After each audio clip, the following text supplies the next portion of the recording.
Iba talaga pag namatayan ng asawa na foreigner. Yung pa-chill-chill lang. Sana all naka-green ng bikini. Kaya naman sobrang happy-happy siya dahil natupad ang kanyang wish na makaligo sa pool. So ayan everyone. So nandito kami sa room. Sabi ko, okay, sasama ako, maliligo tayo. Pero before that, gusto ko muna for today's video, pwede na ba ito pangkuan? Pwede na mag-apply sa kung sabi daw nila Viva Max. Ay, for the go! Uy, sabi ko magbihis ka na Aura dahil limited lang yung time natin dito. So we need to make it sure na masulit natin at the same time. Makapagligo ka ng mga ilang oras or isang oras man lang. So nag-ready na siya. Ito na yung atake niya, yung bikini na pink na two-piece. Ay, thank you so much pala sa nagbigay sa kanya ng kanyang bikini. From Manila, followers namin, minute namin at binigyan siya ng bikini. So ang ganda-ganda talaga ng hotel na binigay sa amin or niregalo sa amin ng isang guest or isang followers. Thank you so much ma'am na way magkita tayo dito sa Siargao. At the same time na way marami pa kaming mapasayang tao at tumaas pang aming channel at more vlog na darating sa amin at banding ni Aura. Ang dami nga nagtatanong na, Naining, hanggang kailan ba kayo magsasama ni Aura? Sabi ko, ang panahon na ang nakakalam or si God. So nandito na kami, maliligo na daw siya. Sabi ko, nagpalit na lang ako, pinapagdesisyonan ko na hindi na lang ako maliligo kasi nga hindi naman talaga ako masyadong mahilig po sa pool. Gusto ko talaga dagat-dagat ang atake. Kaya sabi ko, sige, babantayan na lang kita, titingnan kita, magsawa ka dyan, maligo. At the same time, napakaganda kasi hapon na din. So, hindi na masyadong mainit. This is the best hotel talaga actually. Tuwang-tuwa rin ako at happy rin ako kahit isang araw na experience man lamang namin na makapag-stay dito, hoy, for the go. O diba? Iba talaga pag may asawa ka, may asawang foreigner na namatayan. O, chill-chill lang ang buhay.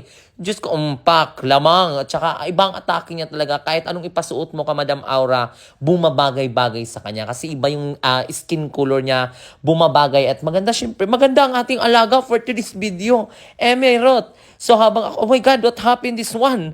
Ay, tumambling. So chill-chill lang siya and then tumabi pa talaga siya sa baby girl. Ay, sana all. Ay, parang nakakita ako ng black and white. And this is the place. Ito yung beachfront nila. Sobrang ganda, no? Yung parang iba yung atake. Parang nasa ibang bansa ka. At lakas talaga makachill. Kaya naman sa mga balak mag-Siargao, very highly recommended ko talaga na pumunta kayo ng Siargao. In the same time, tour guide talaga ako. Palagi kong sinasabi, I'm a tour guide. So, kung gusto nyo kaming i-hire or ako i-hire na tour guide, i-message nyo lang po ako sa aking Instagram or dito sa Facebook page, Nini Wonder or Siargao Tour Guide. Reach me, guys, kasi pagpunta kayo ng Siargao, dapat local talaga. Local is the best tour guide dahil dadalhin ko kayo sa mga kakaibang kuan. So, ayan, ibang atake natin today. Patalon-talon, patakbo-takbo pa. Sabi ko, turista ako ngayon. Okay? So, turista ang atake natin for today's vlog. So, yan. This is the view. Tsaka sabi ko, the best talaga. Kaya kami nagbablog ni Aura. Palitan-salitan kami mag-video.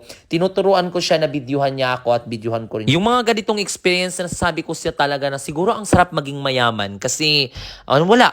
Pupunta ka lang ng Siargao, mag-chill ka lang, parang naisipan mo na, okay, magkukuha ako ng ticket ngayon, ibubuk ko, tapos gagala ako, magrarampa ako, pupunta ako ng mga ganyan. So, ayan. Sa mga gusto magpa-vlog, open po ako sa mga for advertising or gusto nyo ipa-vlog kayo.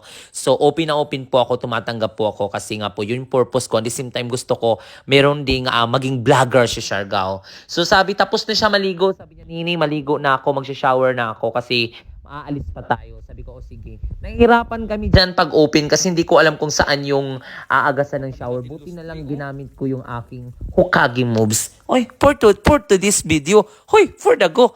Ang galing ko talaga kasi nagamit yung Hokage moves. Bagay na bagay siya dyan kasi green yung mga dahon. Green din siya. Sana all evergreen. Ay, for the go. Sabi ko, bilisan mo na pagbihis kasi ako'y sobrang init na. So, ito tuwang-tuwa talaga ako yung gazebo. Ito yung gazebo na to, pwede ka magpamassage dito kasi may nakita ako nagpapamassage. Super ganda ng place, no? Pag magpamassage ka tapos maghubad ka lang. Tapos, diba? For the go. So, nagsawa na siya sa kanyang bikini na green kaya tinanggal niya, nagtapis na siya. At nag-uusap kami while nagbo-walking. Sabi ko, enjoy natin na meron tayong time dito kasi minsan lang tayo, isang bisis lang tayo makaka-experience nito. So sabi ko, oh tara, videohan mo rin ako, punta ako dito sa place. Di ba ang ganda-ganda ng place? I'm very happy ako kung anong nangyayari sa buhay ko ngayon. Kasi minsan natatanong ko nga, ano bang purpose ng buhay natin sa mundo? Ano bang dapat gawin natin? Kasi minsan may mga sadness time tayo, pero maraming salamat din kasi nga binigyan ako ni Lord ng talent para magpasaya sa mga taong nalulungkot. So thank you very much everyone sa pag-watch ng aming vlog. At this is Nainy Wonder, ang aking anak, she is Aura ng Siargao, nagsasabi, bye-bye. See you in the next vlog.